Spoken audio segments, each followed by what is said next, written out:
Hallelujah. Praise the Lord. ಕರ್ತನ ಪರಿಶುದ್ಧ ನಾಮಕ್ಕೆ ಸ್ತೋತ್ರವಾಗಲಿ. Blessed day in the presence of God. ಕರ್ತನ ಸನ್ನಿಧಾನದಲ್ಲಿ ಇನ್ನೊಂದು ಆಶೀರ್ವದಿಸಲ್ಪಟ್ಟಂತ ದಿನದಲ್ಲಿ ನಾವು ಸೇರಿ ಬಂದಿದ್ದೇವೆ. Open your Bibles to 2 Corinthians chapter 9 verse number 7. 2 ಕೊರಿಂಥ ಬರೆದ ಪತ್ರಿಕೆ 9ನೇ ಅಧ್ಯಾಯ 7ನೇ ವಚನಕ್ಕೆ ನಮ್ಮ ಸತ್ಯವೇದವನ್ನು ತಿರುಗಿಸೋಣ. 2 Corinthians chapter 9 verse number 7. 2 ಕೊರಿಂಥ ಬರೆದ ಪತ್ರಿಕೆ 9ನೇ ಅಧ್ಯಾಯ 7ನೇ ವಚನ. So ವಾಕ್ಯವನ್ನು ಓದಿಕೊಳ್ಳೋಣ. let each one give as he purposes in his heart, not grudgingly or of necessity, for God loves a cheerful giver. ಪ್ರತಿಯೊಬ್ಬರು ತನ್ನ ಹೃದಯದಲ್ಲಿ ನಿರ್ಣಯಿಸಿಕೊಂಡ ಪ್ರಕಾರ ಕೊಡಲಿ, ದುಃಖದಿಂದಾಗಲಿ ಬಲಾತ್ಕಾರದಿಂದಾಗಲಿ ಯಾರು ಕೊಡಬಾರದು, ಯಾಕಂದರೆ ಸಂತೋಷವಾಗಿ ಕೊಡುವವನ ಮೇಲೆ ದೇವರಿಗೆ ಪ್ರೀತಿ ಉಂಟು. Hallelujah. Church, this scripture, ಸಭೆ ಈ ವಾಕ್ಯ it is not just only about giving offerings to the Lord, ಕೇವಲ ಕಾಣಿಕೆಯನ್ನು ಕೊಡುವ ವಿಚಾರ ಮಾತ್ರವೇ ಇಲ್ಲಿ but ಹೇಳಲ್ಪಟ್ಟಿಲ್ಲ. it is also about the attitude of giving to the Lord. ದೇವರಿಗೆ ಕೊಡುವಂತ ಸಂದರ್ಭದಲ್ಲಿ ಒಬ್ಬ ವ್ಯಕ್ತಿಯ ಹೃದಯದಲ್ಲಿರುವಂತ ಸ್ವಭಾವದ ಬಗ್ಗೆ ಮಾತನಾಡ್ತಾ ಇದೆ. It's not just giving to God, but attitude of giving towards God. ದೇವರಿಗೆ ಕೊಡುವುದರ ವಿಚಾರ ಆಗಿಲ್ಲ, ದೇವರಿಗೆ ಕೊಡುವಂತ ಸಂದರ್ಭದಲ್ಲಿ ಒಬ್ಬ ವ್ಯಕ್ತಿಯ ಹೃದಯದಲ್ಲಿರುವಂತ ಆಲೋಚನೆ ವಿಚಾರವಾಗಿ Now ಮಾತನಾಡ್ತಾರೆ. someone said like this, ದೇವರು ಈ ರೀತಿಯಲ್ಲಿ ಹೇಳಿದ್ರು, your attitude determines your altitude. ನಿಮ್ಮ ಸ್ವಭಾವವು ನೀವು ಎಷ್ಟು ಎತ್ತರಕ್ಕೆ ಬೆಳೆದಿದ್ದೀರಾ ಅನ್ನೋದನ್ನ ಗೋಚರಪಡಿಸುತ್ತದೆ. Yes, do you want to know how far you can make progress in the kingdom of God?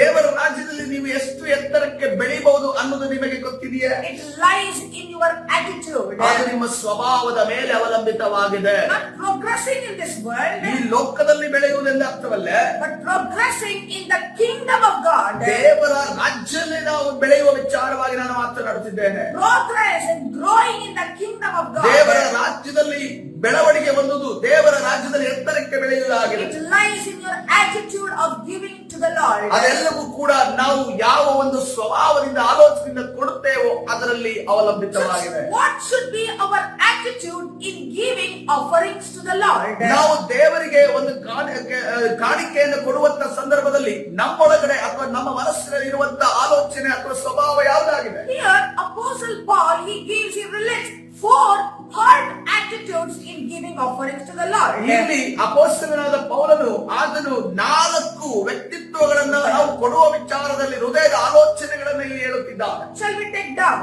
ನಾವು ಅದನ್ನು ಪಟ್ಟಿ ಮಾಡೋಣ. Number 1. ಮೊದಲನೇದಾಗಿ Paul says, ಅವನು ಈ ರೀತಿಯಲ್ಲಿ when you ಹೇಳುತ್ತಿದ್ದಾನೆ, are giving, ನೀವು ಕೊಡುವಂತ ಸಂದರ್ಭದಲ್ಲಿ you have to give it as you have purposed in your mind and in your heart. ನೀವು ನಿಮ್ಮ ಹೃದಯದಲ್ಲಿ ನಿರ್ಣಯಿಸಿಕೊಂಡ ಪ್ರಕಾರ ಕೊಡಬೇಕು ಅನ್ನೋದನ್ನ ಪೌಲನು ಹೇಳುತ್ತಿದ್ದಾನೆ. Number 2. ಎರಡನೇದಾಗಿ You must not give out of reluctance or grudginess. ನೀವು ದುಃಖದಿಂದ ಇದನ್ನ ಕೊಡಬಾರದೆಂದು ನೋಡುತ್ತಾ ಇದ್ದೇವೆ. Number 3. ಮೂರನೇದಾಗಿ You should not give out of necessity or out of compulsion. ಬಲಾತ್ಕಾರದಿಂದ ಆಗಲಿ ಅಥವಾ ಕೊಡಲೇಬೇಕಲ್ವಾ ಅನ್ನುವ ರೀತಿಯ ಒತ್ತಾಯದಿಂದಲೇ ಆಗಲಿ ನೀವು ಕೊಡಬಾರದು. Number 4. ನಾಲ್ಕನೇದಾಗಿ You must be a cheerful giver. ನೀವು ಸಂತೋಷದಿಂದ ಕೊಡುವವರಾಗಿರಬೇಕು. These are the 4 hard attitudes when you are giving offering to the Lord. ದೇವರಿಗೆ ಕಾಣಿಕೆಯನ್ನು ಸಮರ್ಪಿಸುವಾಗ ನಿಮ್ಮ ಹೃದಯದಲ್ಲಿ ಬರಬೇಕಿರುವಂತ ಆಲೋಚನೆಗಳು ಇದಾಗಿದ್ದಾವೆ. Number 1. ಮೊದಲನೇದಾಗಿ Whatever you have purposed or decided in your heart, you must give it. ನಿಮ್ಮ ಹೃದಯದಲ್ಲಿ ಏನನ್ನ ನಿರ್ಣಯಿಸಿದಿರೋ, ನಿರ್ಧಾರ ಮಾಡಿದಿರೋ ಅದನ್ನು ನೀವು ಸಮರ್ಪಿಸಬೇಕು. Don't give out of grudgingly. ನೀವು ದುಃಖದಿಂದ ಕೊಡಬೇಡ್ರಿ, Don't give out of compulsion. ನೀವು ಬಲಾತ್ಕಾರದಿಂದ ಕೊಡಬೇಡ್ರಿ, But give with a cheerful heart to the Lord. ಸಂತೋಷವಾಗಿ ಅದನ್ನ ಕೊಡ್ರಿ ಅನ್ನೋದನ್ನ ನಾವು ವಾಕ್ಯದಲ್ಲಿ ನೋಡ್ತೇವೆ. Hallelujah. So we give to God not because God is hungry of our offerings. ನಾವು ದೇವರಿಗೆ ಕೊಡುವುದು ಯಾಕೆಂದ್ರೆ ದೇವರು ನಮ್ಮ ಆ ಒಂದು ಕಾಣಿಕೆಗೋಸ್ಕರ ಹಸಿವುಳ್ಳವನಾಗಿದ್ರೆ ಅದಕ್ಕೋಸ್ಕರ ಕೊಡ್ತಾ ಇಲ್ಲ. See, God is a giver God. ದೇವರು ಕೊಡುವಂತ ದೇವರಾಗಿದ್ದಾರೆ. But man is born as a taker. ಆದ್ರೆ ಮನುಷ್ಯನ ಸ್ವಭಾವವನ್ನು ನೋಡುವಾಗ ಆತನು ತೆಗೆದುಕೊಳ್ಳುವವನಾಗಿದ್ದಾನೆ. Just giving always radically relates with our heart. ಈ ಕೊಡುವಂತ ವಿಚಾರ ನೇರವಾಗಿ ನಮ್ಮ ಹೃದಯದ ಆಲೋಚನೆಗೆ ಅವಲಂಬಿತವಾಗಿದೆ. Each time you give to God, ಪ್ರತಿ ಬಾರಿ ಕೂಡ ನೀವು ಕೊಡುವಂತ ಸಂದರ್ಭದಲ್ಲಿ something within us will die.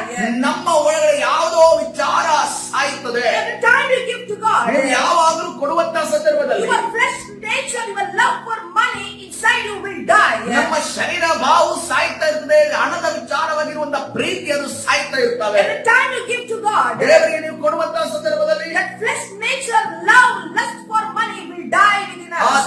ಆ ಒಂದು ಹಣದ ವಿಚಾರವಾಗಿ ಇರುವಂತ ಆಸೆ ಮತ್ತು ನಿಮ್ಮ ಒಂದು ಶರೀರ ಭಾವ ಪ್ರತಿ ಬಾರಿ ಸಾಯ್ತಾ See, ಇರ್ತದೆ. the Bible says ಸತ್ಯವಾದ ರೀತಿಯಲ್ಲಿ ಹೇಳ್ತಾ ಇದೆ, that God so loved the world, He gave His only Son. ದೇವರು ಈ ಲೋಕದ ಮೇಲೆ ಎಷ್ಟೋ ಪ್ರೀತಿಯನ್ನಿಟ್ಟು ತನ್ನ ಒಬ್ಬನೇ ಒಬ್ಬ ಮಗನನ್ನ ಸಮರ್ಪಿಸಿದನೆಂದು ನಾವು ನೋಡುತ್ತಾ When ಇದ್ದೇವೆ. you love, you give. ನೀವು ಯಾವಾಗ ಪ್ರೀತಿಸುತ್ತೀರೋ ನೀವು ಕೊಡುವವರಾಗಿರುತ್ತೀರಿ. If you love your partner, you give them something. ನಿಮ್ಮ ಸಂಗಾತಿಯನ್ನ ನೀವೇನಾದ್ರೂ ಪ್ರೀತಿಸುತ್ತಿರುವುದಾದ್ರೆ ಅವರಿಗೆ ನೀವು ಕೊಡುವವರಾಗಿರುತ್ತೀರಿ. You will not wait for birthdays or anniversaries. ನೀವು ಹುಟ್ಟುಹಬ್ಬಕ್ಕೋ ಅಥವಾ ಆನಿವರ್ಸರಿಗೋಸ್ಕರ ಕಾಯೋದಿಲ್ಲ. Every time you love your spouse, you will give them something. ಪ್ರತಿ ಬಾರಿ ಕೂಡ ನಿಮ್ಮ ಸಂಗಾತಿಯನ್ನು ನೀವು ಪ್ರೀತಿಸೋದ್ರೆ ನೀವು ಏನಾದ್ರೂ ಅವರಿಗೆ ಕೊಡುತ್ತೀರಿ. When you love God, you give to God. ನೀವು ದೇವರನ್ನ ಪ್ರೀತಿಸುವಾಗ ದೇವರಿಗೆ ಕೊಡುವವರಾಗಿರುತ್ತೀರಿ. Hallelujah. Hallelujah. Just when something dies within us, ನಮ್ಮ ಒಳಗಡೆ ಯಾವ್ದಾದ್ರು ವಿಚಾರ ಸಾಯುವಂತ that ಸಂದರ್ಭದಲ್ಲಿ gives life and power of God. ಅದು ನಮ್ಮಲ್ಲಿ ಒಂದು ಜೀವವನ್ನು ಉಂಟು ಮಾಡುತ್ತದೆ, ದೇವರ ಒಂದು ಶಕ್ತಿಯನ್ನ ಪ್ರಕಟಗೊಳಿಸುತ್ತದೆ. Hallelujah. We are all little Christians. ನಾವೆಲ್ಲರೂ ಕೂಡ ಒಂದು ಚಿಕ್ಕ ಕ್ರೈಸ್ತರಾಗಿದ್ದೇವೆ. Because when Jesus died, ಹಾಗಾದ್ರೆ ಯೇಸು ಕ್ರಿಸ್ತರು ಈ ಲೋಕದಲ್ಲಿ ಸತ್ತಾಗ He resurrected. ಆತನು ಪುನರುತ್ಥಾನ ಹೊಂದಿದನು. Anyone who was dead in the time of Jesus Yesu Christ, ಕ್ರಿಸ್ತರ ದಿನಮಾನದಲ್ಲಿ ಸತ್ತವರು ಕೂಡ everyone they were raised up to life. ಎಲ್ಲರೂ ಕೂಡ ಜೀವದಿಂದ ಎದ್ದರೆಂದು ನಾವು ನೋಡುತ್ತಾ ಇದ್ದೇವೆ. Anything that is gone from you, ನಿಮ್ಮಿಂದ ಯಾವುದು ನೀವು ಕಳೆದುಕೊಳ್ಳುತ್ತೀರೋ that will give power and life to me. ಅದಕ್ಕೆ ಜೀವವನ್ನ ಶಕ್ತಿಯನ್ನು ತರುವಂತದ್ದಾಗಿದೆ. Hallelujah. Hallelujah. Just today, ಇವತ್ತಿನ ದಿವಸ many people, ಅನೇಕ ಜನರು many believers, ಅನೇಕ they ವಿಶ್ವಾಸಿಗಳು don't give wholeheartedly. ಅವರು ಪೂರ್ಣ ಹೃದಯದಿಂದ ಕೊಡೋದಿಲ್ಲ. They give with compulsion. ಅವರು ಬಹಳ ಒತ್ತಾಯದಿಂದ So ಕೊಡುತ್ತಾರೆ. people have made it as formality. ಅದನ್ನೊಂದು ಸಂಸ್ಕಾರದ ರೀತಿಯಲ್ಲಿ ಅವರು Some ಮಾಡಿಕೊಂಡು people, they don't give at all. ಕೆಲವರು ಕೊಡುವುದೇ ಇಲ್ಲ. What could be the reasons for ಇದಕ್ಕೆ this? ಇರುವಂತ ಕಾರಣ ಯಾವುದಾಗಿದೆ? Today we will find it ಇವತ್ತಿನ out. ದಿವಸ ಅದನ್ನು ಕಂಡು ಹಿಡಿಯೋಣ. There are 4 kinds of groups. 4 ರೀತಿಯ ಗುಂಪುಗಳಿದ್ದಾವೆ. Different groups. ಬೇರೆ ಬೇರೆ ರೀತಿಯ Their ಗುಂಪುಗಳು. mindsets are different. ಅವರ ಒಂದು ಆಲೋಚನೆ, ಅವರ ಒಂದು ಮನಸ್ಸಿನ ಸ್ಥಿತಿ ಬೇರೆ ಬೇರೆ ಆಗಿದೆ. Depending on what they decide. ಅವರು ಅದರ ಮೇಲೆ ಅವರು ನಿರ್ಧಾರವನ್ನ ಮಾಡುತ್ತಾರೆ. Depending on that they give or they don't give. ಅದರ ಮೇಲೆ ಅವರು ಕೊಡಬಹುದು, ಕೊಡದೇ ಇರಬಹುದು. So number 1, ಮೊದಲನೇದಾಗಿ there are some people, ಕೆಲವು ಜನರಿದ್ದೀರಿ, they don't give ಅವರನ್ನು ಕೊಡೋದಿಲ್ಲ. because they got hurt somewhere down the line. ಯಾಕೆಂದ್ರೆ ನೋಡುವಾಗ ಅವರಿಗೆ ಯಾವುದೋ ವಿಚಾರದಲ್ಲಿ ನೋವಾಗಿದೆ. Maybe when they gave, they were not appreciated, they were not celebrated. ಅವರು ಕೊಡುವಂತ ಸಂದರ್ಭದಲ್ಲಿ ಅವರನ್ನು ಯಾರು ಉತ್ಸಾಹಪಡಿಸಿಲ್ಲ ಅಥವಾ ಅವರನ್ನು ಯಾರು ಆಚರಿಸಿಲ್ಲ. No one praised them or no one celebrated them. ಕೆಲವರು ಯಾರು ಕೂಡ ಅವರು ಕೊಡುವಂತ ಸಂದರ್ಭದಲ್ಲಿ ಅವರನ್ನ ಹೊಗಳಿಲ್ಲ ಅಥವಾ ಯಾವುದೇ ರೀತಿಯಲ್ಲಿ ಅವರನ್ನ ಆಚರಿಸಿಲ್ಲ. Hence they stopped giving to God's work. ಅದರ ನಿಮಿತ್ತವಾಗಿ ಅವರು ದೇವರ ರಾಜ್ಯದ ಕೆಲಸಕ್ಕೆ ಕೊಡುವುದನ್ನು ನಿಲ್ಲಿಸಿ ಬಿಟ್ಟಿದ್ದಾರೆ. Some people have this nature. ಕೆಲವರಿಗೆ ಈ ರೀತಿಯ ಒಂದು ಸ್ವಭಾವ ಇದೆ. So when they give, ಅವರು ಕೊಡುವಂತ ಸಂದರ್ಭದಲ್ಲಿ they expect that they are appreciated in public. ಅವರು ಬಹಿರಂಗವಾಗಿ ನಮಗೊಂದು ಹೊಗಳಿಕೆ ಬರಬೇಕು ಅಥವಾ ಉತ್ಸಾಹ ಪಡಿಸಬೇಕೆಂದು ಬಯಸುತ್ತಾರೆ. But Bible gives another teaching. ಆದರೆ ಸತ್ಯವೇದ ನಮಗೆ ಇನ್ನೊಂದು ಬೋಧನೆಯನ್ನು ಹೇಳುತ್ತದೆ. When you do your righteousness, ನಿಮ್ಮ ಒಂದು ನೀತಿವಂತಿಕೆಯನ್ನು ನೀವು ಮಾಡುವಾಗ, when you do the charity works, ನೀವು ಒಂದು ನೀತಿಯ ಕಾರ್ಯಗಳನ್ನು ಮಾಡುವಾಗ, when you give to the Lord, ನೀವು ಧರ್ಮವನ್ನ ಮಾಡುವಾಗ don't do it in front of people. ನೀವು ಜನರ ಮುಂದೆ ಮಾಡಬೇಡ್ರಿ. Because if you do it in front of people, ಒಂದು ವೇಳೆ ಜನರ ಮುಂದೆ ನೀವು ಮಾಡೋದಾದ್ರೆ your reward is already with you. ನಿಮ್ಮ ಒಂದು ಬಹುಮಾನವು ನಿಮಗೆ ಬರುವಂತ ಪ್ರತಿಫಲವು ಅಲ್ಲೇ But ಸಿಕ್ಕಾಯಿತು. if you do it in secret, ಆದರೆ ನೀವು ರಹಸ್ಯವಾಗಿ ಮಾಡೋದಾದರೆ the God who sees your heart, ದೇವರು ನಿಮ್ಮ ಹೃದಯವನ್ನ ನೋಡುವಂತ ನಿಮ್ಮ ದೇವರು He will reward you in public. ಆತನು ಬಹಿರಂಗವಾಗಿ ನಿಮಗೆ ಪ್ರತಿಫಲವನ್ನ ಕೊಡುವರು. This is the formula of the kingdom of ಇದು God. ದೇವರ ರಾಜ್ಯದ ಒಂದು ಸೂತ್ರ ಆಗಿದೆ. You want to be appreciated in public. ನೀವು ಬಹಿರಂಗವಾಗಿ ನಿಮಗೆ ಒಂದು ಮಾನವನ ಸಿಗಬೇಕೆನ್ನುವುದು That's all is your reward. ಅದೆಲ್ಲವೂ ಕೂಡ ಅಷ್ಟೇ ನಿಮ್ಮ ಬಹುಮಾನವಾಗಿ But if ಪ್ರತಿಫಲವಾಗಿರುತ್ತದೆ. you do it in secret, ನೀವು ರಹಸ್ಯವಾಗಿ then ಮಾಡೋದಾದರೆ you don't expect anyone to be appreciated or to appreciate you. ಯಾರು ಕೂಡ ನಿಮಗೆ ಹೊಗಳಬೇಕು ಅಥವಾ ಯಾರು ಕೂಡ ನಿಮ್ಮನ್ನ ಉತ್ಸಾಹ ಪಡಿಸಬೇಕು ನೀವು ಬಯಸದೇ ಇರುವುದಾದರೆ God will do it. ದೇವರು ಅದನ್ನು ಮಾಡುವಾತನಾಗಿದ್ದಾರೆ. Hallelujah. There are another group of people. ಇನ್ನೊಂದು ರೀತಿಯ ಒಂದು ಗುಂಪಿದೆ. They stopped giving ಅವರು ಕೊಡುವುದಕ್ಕೆ ನಿಲ್ಲಿಸಿ ಬಿಟ್ಟಿದ್ದಾರೆ. because they read something negative about giving on social media. ಅವರು ಸೋಷಿಯಲ್ ಮೀಡಿಯಾದಲ್ಲಿ ಅವರು ಯಾವುದೋ ವಿಚಾರ ಆ ಕೊಡುವುದರ ವಿಚಾರವಾಗಿ ನಕಾರಾತ್ಮಕ ವಿಚಾರವನ್ನು So ಕೇಳಿಸಿಕೊಂಡಿದ್ದಾರೆ. don't believe whatever that comes on social media. ಈ ಸೋಷಿಯಲ್ ಮೀಡಿಯಾದಲ್ಲಿ ಇಂಟರ್ನೆಟ್ ಅಲ್ಲಿ ಸಿಗುವಂತ ಯಾವ್ಯಾವ ವಿಚಾರಗಳನ್ನ ಪರಿಪೂರ್ಣವಾಗಿ ಅದನ್ನ ನಂಬಬೇಡಿ. Believe what the Bible says. ಸತ್ಯವೇದ ಏನನ್ನ ಹೇಳ್ತದೆ ಅದನ್ನ ನಂಬಿರಿ.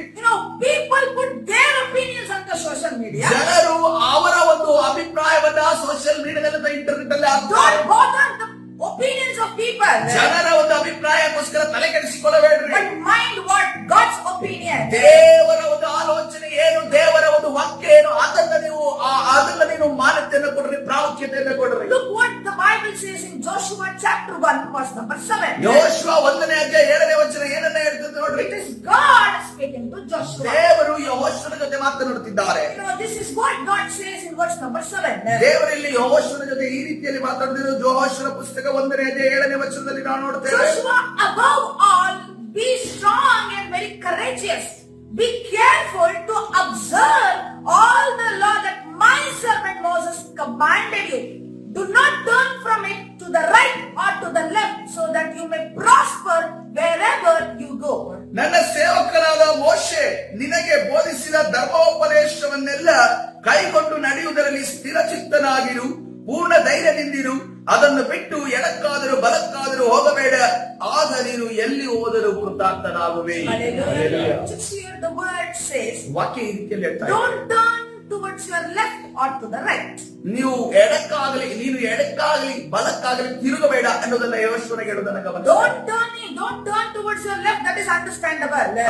ನೀನು ಎಡಭಾಗಕ್ಕೆ ತಿರುಗಬೇಡ ಅನ್ನೋದು ಇದು ಅರ್ಥವಾಗುವ ಒಂದು ವಿಚಾರ Because ಆಗಿದೆ. left side it is always considered to be bad. ಯಾಕಂದ್ರೆ ಈ ಎಡಭಾಗ ಅನ್ನೋದು, ಎಡಭಾಗದಲ್ಲಿರುವಂತಹ ಜನರು ಅನ್ನೋದು ಅದು ಯಾವ ಕೆಟ್ಟ ವಿಚಾರಕ್ಕೆ Because ಸಂಬಂಧಪಟ್ಟದ್ದು. on the left side it is the goat. ಹಾಗೆ ಕೆಳಭಾಗದಲ್ಲಿ ಇರುವವರು ಅವರು ಆಡುಗಳೆಂದು ನಾವು ನೋಡ್ತಾ ಇದ್ದೇವೆ. Left side it is curse. ಆ ಎರಡು ಭಾಗದಲ್ಲಿರುವವರು ಅವರು ಶಪಿಸಲ್ಪಟ್ಟವರೆಂದು ನಾವು So ನೋಡ್ತಾ not ಇದ್ದೇವೆ. turning towards your left is okay. That is right. ಎಡಭಾಗಕ್ಕೆ ತಿರುಗಬೇಡ್ರಿ ಅನ್ನೋದನ್ನ ವಾಕ್ಯ ಹೇಳ್ತಿದ್ದು ಅದು ಸರಿಯಾದ But ಮಾತು. why did God say don't even turn towards your right? ಆದ್ರೆ ದೇವರು ಇಲ್ಲಿ ಬಲಭಾಗಕ್ಕೂ ನೀನು ತಿರುಗಬೇಡ ಅನ್ನುವಂತಹ ವಿಚಾರವನ್ನು ಯಾಕೆ ಇಲ್ಲಿ ಹೇಳ್ತಾ So ಇದ್ದಾರೆ? God was saying something to Joshua. ದೇವರು ಯೆಹೋಶುವನಿಗೆ ಒಂದು ಮಾತನ್ನ ಹೇಳ್ತಿದ್ದಾರೆ. Now, see what God says. ದೇವರು ಏನನ್ನ ಹೇಳ್ತಾರೋ ಅದನ್ನ ಮಾತ್ರವೇ ನೀನು ನೋಡು. Church, in this world there are few things considered to be good and right. ಈ ಒಂದು ಲೋಕದಲ್ಲಿ ಕೆಲವು ವಿಚಾರಗಳನ್ನ ಒಳ್ಳೆಯದು ಅನ್ನೋದನ್ನ ಆಲೋಚನೆ ಮನುಷ್ಯರಿಗುಂಟು. Sometimes even social media gives us the right information. ಕೆಲವು ಬಾರಿ ಕೂಡ ನಮಗೆ ಸೋಷಿಯಲ್ ಮೀಡಿಯಾ ಆಗಿರಬಹುದು, ಇಂಟರ್ನೆಟ್ ಆಗಿರುವ ಸರಿಯಾದ ಒಂದು ಮಾಹಿತಿಯನ್ನು ನಮಗೆ But ಕೊಡುತ್ತದೆ. not every time. ಆದ್ರೆ ಎಲ್ಲಾ ಸಮಯದಲ್ಲಿ ಅದು ಸರಿಯಾಗಿರೋದಿಲ್ಲ. That's why today, for today's Joshua, today God is saying, ಅದಕ್ಕೋಸ್ಕರವಾಗಿ ಇವತ್ತಿನ ದಿವಸ ಯೋಶುವನ ರೀತಿಯಲ್ಲಿ ಕುಳಿತಿರುವಂತ ನಿಮಗೋಸ್ಕರ ದೇವರಿಗೆ ರೀತಿಯಲ್ಲಿ don't ಹೇಳ್ತಿದ್ದಾರೆ. turn towards your left and to your social media. ನಿಮ್ಮ ಎಡಭಾಗಕ್ಕೆ ಅಥವಾ ಯಾವುದೇ ಸೋಷಿಯಲ್ ಮೀಡಿಯಾದ ಪೋಸ್ಟ್ ಅನ್ನ ನೋಡಿ ನೀವು ಅದನ್ನ ನಿರ್ಧಾರ ಕೈಗೊಳ್ಳಬೇಕು. Whatever your Bible says, ನಿಮ್ಮ ಸತ್ಯವೇದ ಏನನ್ನ ಹೇಳ್ತದೋ, whatever God says, ನಿಮ್ಮ ದೇವರು ನಿಮಗೆ ಏನನ್ನ ಹೇಳ್ತಾರೋ do it. ಅದನ್ನೇ ಮಾಡುವವರಾಗಿರ್ರಿ. Follow the Lord's instructions. ದೇವರ ಒಂದು ಸಲಹೆಯನ್ನ ನೀವು ಮಾಡುವವರಾಗಿರ್ರಿ. Then another group of people, ಇನ್ನೊಂದು ಗುಂಪಿನ ಜನರಿದ್ದಾರೆ. they stopped giving ಅವರು ಕೊಡುವುದನ್ನು ನಿಲ್ಲಿಸಿ because ಬಿಟ್ಟಿದ್ದಾರೆ. when they saw some unfaithful people handling the church finances. ಸಭೆಯ ಆರ್ಥಿಕತೆಯನ್ನ ಕೆಲವು ನಂಬಿಗಸ್ತರಲ್ಲದವರು ನಿಭಾಯಿಸುವುದನ್ನ ನೋಡಿದರೆ ನಿಮಿತ್ತವಾಗಿ ಕೊಡುವುದನ್ನು ನಿಲ್ಲಿಸಿದ್ದಾರೆ. Because someone was not faithful in handling the church finances. ಸಭೆಯ ಕೆಲವು ಆರ್ಥಿಕ ವಿಚಾರಗಳನ್ನ, ಹಣಕಾಸುಗಳನ್ನ ಸರಿಯಾದ ರೀತಿಯಲ್ಲಿ ಅಥವಾ ನಂಬಿಗಸ್ತರಲ್ಲದ ರೀತಿಯಲ್ಲಿ ಅವರು ನಿಭಾಯಿಸಿದ ನಿಮಿತ್ತವಾಗಿ They stopped giving. ಅವರು ಕೊಡುವುದಕ್ಕೆ ನಿಲ್ಲಿಸಿ ಬಿಟ್ಟಿದ್ದಾರೆ. So you should understand one thing. ಸಭೆಯ ಒಂದನ್ನ ವಿಚಾರವನ್ನು ನೆನಪಿನಲ್ಲಿ All are not saved. ಎಲ್ಲರೂ ಕೂಡ ಒಂದೇ ರೀತಿ ಇರೋದಿಲ್ಲ. There are still faithful servants doing the God's ministry sacrificially. ಈ ದಿನಮಾನದಲ್ಲಿ ಕೂಡ ಈಗಲೂ ಕೂಡ ತ್ಯಾಗವುಳ್ಳಂತ ಸೇವೆಯನ್ನ ಮಾಡುತ್ತಿರುವಂತ ಸೇವಕರು ಈಗಲೂ ಇದ್ದಾರೆ. There are another group of people. ಇನ್ನೊಂದು ಗುಂಪಿದೆ, They stopped giving ಅವರು ಕೊಡುವುದಕ್ಕೆ ನಿಲ್ಲಿಸಿ ಬಿಟ್ಟಿದ್ದಾರೆ. because they did not receive any preferential treatment by the church, by the ministry that they gave to. ಅವರು ಕೊಟ್ಟಂತಹ ಸಂದರ್ಭದಲ್ಲಿ ಅವರಿಗೆ ಒಂದು ವಿಶೇಷವಾದ ಮಾನ್ಯತೆ, ವಿಶೇಷವಾದ ಒಂದು ಘನತೆ ಅವರಿಗೆ ಸಿಗಲಿಲ್ಲ. Church, you gave to the Lord and you should expect the blessings from the Lord. ನೀವು ದೇವರಿಗೆ ಕೊಡ್ತಿದ್ದೀರಿ, ದೇವರಿಂದ ನೀವು ಪ್ರತಿಫಲವನ್ನ ಪಡೆಯುವುದಕ್ಕೆ ನಿರೀಕ್ಷಿಸಿರಿ. When such people don't receive some preferential treatment, ಅವರ ಸಭೆಯಿಂದ ಯಾವುದೇ ವಿಶೇಷವಾದ ಘನ ಮಾನ ಅವರಿಗೆ ಸಿಗದೇ ಇರುವಾಗ they get offended. ಅವರು ಬಹಳ ಸಿಟ್ಟಾಗುತ್ತಾರೆ. They stop giving to the Lord. ಅವರು ದೇವರಿಗೆ ಕೊಡುವುದನ್ನು ನಿಲ್ಲಿಸುತ್ತಾರೆ. They stop going to the church. ಅವರು ಸಭೆಗೆ ಹೋಗುವುದನ್ನು ನಿಲ್ಲಿಸಿ ಬಿಡುತ್ತಾರೆ. We should always remember one ನಾವು thing. ಒಂದನ್ನು ನೆನಪಿನಲ್ಲಿ ಇಟ್ಟುಕೊಳ್ಳಬೇಕು. We are only the stewards of the resources, but not the lords of our resources. ನಮಗಿರುವಂತ ಎಲ್ಲ ಒಂದು ಏನು ಮೂಲಗಳಿದ್ದಾವೆ, ಆರ್ಥಿಕ ಮೂಲಗಳು, ಅದಕ್ಕೆ ನಾವು ಮನೆ ಬಾಧ್ಯವರಾಗಿದೆ ಹೊರತು ನಾವು ಅದಕ್ಕೆ ನಾವು ಯಜಮಾನರಲ್ಲ. We are only the servants, we are only the stewards. ನಾವು ಕೇವಲ ಸೇವಕರಾಗಿದ್ದೇವೆ, ಮನೆ ಮಾರ್ತೇವರಾಗಿದ್ದೇವೆ. But not the lords of our resources. ಆದ್ರೆ ನಮಗಿರುವಂತಹ ಎಲ್ಲಾ ಮೂಲಗಳ ವಿಚಾರವಾಗಿ ಯಜಮಾನರು ನಾವಲ್ಲ. I will show the two brothers in the Bible. ನಾನು ಸತ್ಯವೇದದಲ್ಲಿ ನಿಮಗೆ ಎರಡು ಸಹೋದರರ ಬಗ್ಗೆ ತೋರಿಸುತ್ತೇನೆ. Their giving decided their acceptance and rejection. ಅವರ ಕೊಡುವಂತ ರೀತಿ, ಅವರು ಅದು ಸ್ವೀಕರಿಸಲ್ಪಟ್ಟಿದ್ದೋ ಸ್ವೀಕರಿಸಲಿಲ್ಲವೋ ಅನ್ನೋದನ್ನ ಅವಲಂಬಿತವಾಗಿದೆ. Genesis chapter 4 verse number 3 to 5. ಆದಿಕಾಂಡ 4ನೇ ಅಧ್ಯಾಯ 3 ರಿಂದ 5 ವಚನಗಳು. Genesis chapter 4 verses from 3 to 5. ಆದಿಕಾಂಡ 4ನೇ ಅಧ್ಯಾಯ 3 ರಿಂದ 5 Let us ವಚನಗಳು. read the word. ವಾಕ್ಯವನ್ನು ಓದಿಕೊಳ್ಳೋಣ. And in the process of time it came to pass that Cain brought an offering of the fruit of the ground up to the Lord. ಆ ಕಾಲಾಂತರದಲ್ಲಿ ಕಾಯಿನನು ಹೊಲದ ಬೆಳೆಯಲ್ಲಿ ಕೆಲವನ್ನು ತಂದು ಯೆಹೋವನಿಗೆ ಕಾಣಿಕೆಯಾಗಿ ಸಮರ್ಪಿಸಿದನು. And Abel also brought up the firstborn of his flock and of their fat. ಹೇಬೇಲನು ಹಾಗೆಯೇ ತನ್ನ ಹಿಂಡಿನಿಂದ ಚೊಚ್ಚಲ ಕುರಿಗಳನ್ನು ಕಾಣಿಕೆಯಾಗಿ ತಂದು ಅವುಗಳ ಕೊಬ್ಬನ್ನು ಹೋಮ And ಮಾಡಿದನು. the Lord respected Abel and his offering, ಯೆಹೋವನು ಹೇಬೇಲನನ್ನು ಅವನ ಕಾಣಿಕೆಯನ್ನು ಮೆಚ್ಚಿದನು, but he did not respect Cain and his offering. ಕಾಯಿನನನ್ನು ಅವನ ಕಾಣಿಕೆಯನ್ನು ಮೆಚ್ಚಲಿಲ್ಲ. And Cain was very angry and his countenance fell. ಇದರಿಂದ ಕಾಯಿನನು ಬಹು ಕೋಪಗೊಂಡನು, ಅವನ ಮುಖವು ಕಳೆಗೊಂಡಿತು. Just above is the story of two brothers. ಸಭೆ, ಈಗ ನಾವು ಓದಿದಂತಹ ವಾಕ್ಯ ಭಾಗ ಅದು ಎರಡು ಸಹೋದರರ Two ವಿಚಾರವಾಗಿದೆ. brothers, they grew up in the same house.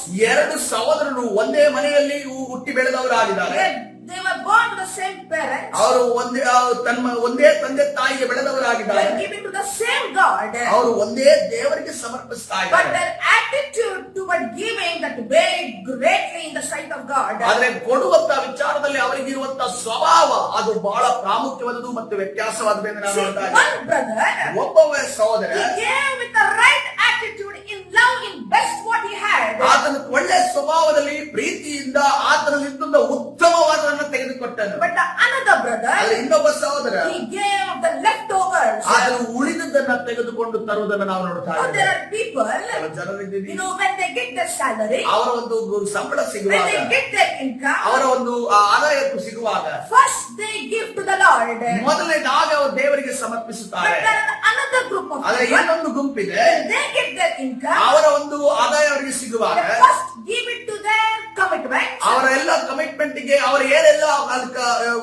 ವ್ಯವಸ್ಥೆಯನ್ನು ಮಾಡಿಕೊಂಡಿದ್ದಾರೋ ಅದಕ್ಕೆ ಕೊಡುತ್ತಾರೆ. And whatever remains, ತದನಂತರ ಏನು ಉಳಿಯುತ್ತದೋ, if at all remains, ಒಂದ್ ವೇಳೆ ಉಳಿದ್ರೆ ಮಾತ್ರವೇ from it they will give to the Lord. ಅದರಿಂದ ಅವರು ದೇವರಿಗೆ ಕೊಡುತ್ತಾರೆ. That's what is happening with Cain and Abel. ಕಾಯಿನನು ಮತ್ತು ಹೇಬೇಲನ ವಿಚಾರವಾಗಿ ಇದೇ ನಡೆಯಿತು. The Bible says, ಸತ್ಯದ ರೀತಿಯಲ್ಲಿ ಹೇಳ್ತಾರೆ. Abel gave up the firstborn from his flock. ಹೇಬೇಲನು ತನ್ನ ಒಂದು ಕುರಿಯ ಹಿಂಡುಗಳಲ್ಲಿ ಚೊಚ್ಚಲ ಕುರಿಗಳನ್ನು ತಂದು ಅರ್ಪಿಸಿದನು. When the sheep gave his firstborn, ಅದು ಈ ಚೊಚ್ಚಲ ಕುರಿಯನ್ನ ಯಾವಾಗ ಆ ಒಂದು ಕುರಿ ಜನ್ಮವಿಟ್ಟಿತೋ, the first flock was given to God.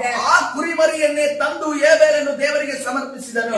Abel did not wait for the second born. ಹೇಬೇಲನು ಆತನು ಎರಡನೇ ಮರಿ ಆಗ್ಲಿ ಅನ್ನೋದನ್ನ ಕಾಯಲಿಲ್ಲ. He did not wait for the third born. ಆತನು ಮೂರನೇ ಮರಿ ಆಗ್ಲಿ ಎಂದು ಕಾಯಲಿಲ್ಲ. Three are born.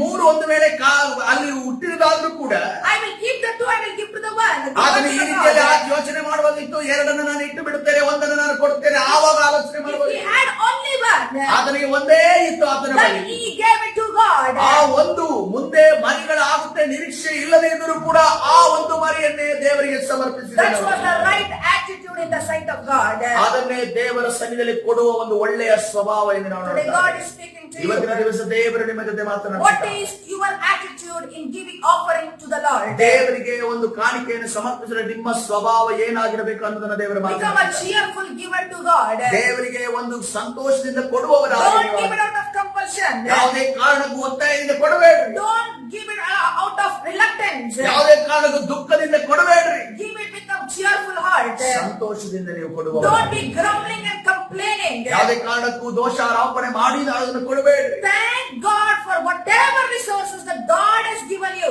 ದೇವರು ನಿಮಗೆ ಏನೇನು ಕೊಟ್ಟಿದ್ದಾರೋ ಅದಕ್ಕೆ ದೇವರಿಗೆ ವಂದನೆಯನ್ನ ಸ್ತೋತ್ರವನ್ನ You ಮಾಡಿ. will have always more than enough in your life. ನಿಮ್ಮ ಜೀವನದಲ್ಲಿ ಇನ್ನೂ ಹೆಚ್ಚಾಗಿ ಮಿಕ್ಕುವಂತೆ ದೇವರು ನಿಮಗೆ ಕೊಡುವ. Let there be a financial breakthrough in your life. ನಿಮ್ಮ ಜೀವನದಲ್ಲಿ ಆರ್ಥಿಕವಾದ ಒಂದು ಬಿಡುಗಡೆ ಉಂಟಾಗುವುದಾಗಲಿ. Your labor shall not be profitless and fruitless in Jesus' name. ಯೇಸುವಿನ ನಾಮದಲ್ಲಿ ನೀವು ಮಾಡಿದಂತ ಶ್ರಮ ಅದೇ ರೀತಿಯಲ್ಲಿ ನಿಮಗೆ ಬರುವಂತ ಫಲ ಅದು ಸಂಪೂರ್ಣವಾಗಿ ನಿಮಗೆ ದೊರೆಯುವುದಾಗಲಿ. God bless all the work of your hands. ದೇವರು ನಿಮ್ಮ ಎಲ್ಲಾ ಕೈ ಕೆಲಸಗಳನ್ನು ಆಶೀರ್ವಾದ ಮಾಡಲಿ. Hallelujah. God bless everyone according to this word of Lord. ದೇವರ ವಾಕ್ಯದ ಪ್ರಕಾರ ನಿಮ್ಮೆಲ್ಲರನ್ನು Especially ಆಶೀರ್ವದಿಸಲಿ. according to 2 Corinthians chapter 9 verse number 7. 2ನೇ ಕೊರಿಂಥ ಪತ್ರಿಕೆ 9ನೇ ಅಧ್ಯಾಯ 7ನೇ ವಚನದ ಪ್ರಕಾರವಾಗಿ ದೇವರು ನಿಮ್ಮೆಲ್ಲರನ್ನು ಆಶೀರ್ವದಿಸಲಿ. ನಾನು ಪ್ರಾರ್ಥನೆ ಮಾಡಿಕೊಳ್ಳೋಣ. ಪರಿಶುದ್ಧನಾದ ದೇವರ ನಿನ್ನ ನಾಮಕ್ಕೆ ಸ್ತೋತ್ರವಾಗಲಿ.